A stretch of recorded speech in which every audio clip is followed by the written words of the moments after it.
حضرت عثمان بن ابی عاص رضی اللہ عنہ بیان کرتے ہیں، میں نے عرض کیا اللہ کے رسول صلی اللہ علیہ وآلہ وسلم، بے شک شیطان میری نماز اور میری قرأت کے درمیان حائل ہو جاتا ہے اور وہ نماز کو مجھ پر ملتبس کر دیتا ہے۔ تو رسول اللہ صلی اللہ علیہ وآلہ وسلم نے فرمایا، وہ شیطان ہے، اسے خنزب کہا جاتا ہے، پس جب تم محسوس کرو تو اس سے اللہ کی پناہ طلب کرو اور 3 بار اپنی بائیں جانب تھوک دو۔ وہ بیان کرتے ہیں، پس میں نے ایسے کیا تو اللہ نے اسے مجھ سے دور کر دیا۔ حضرت انس بن حکیم زبی رحم اللہ سے روایت ہے، انہوں نے کہا کہ مجھ سے حضرت ابو ہریرہ رضی اللہ عنہ نے فرمایا، جب تو اپنے شہر والوں کے پاس پہنچے تو انہیں بتانا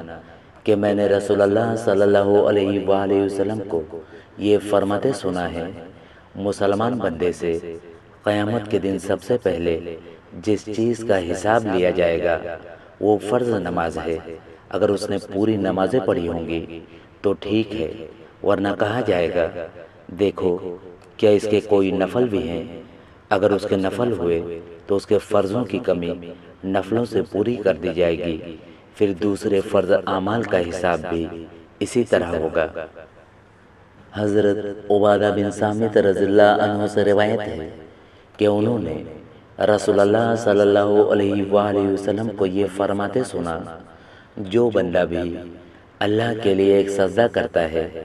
اللہ اس کے بدلے میں اس کے لیے ایک نیکی لکھتا ہے اور اس سجدے کی وجہ سے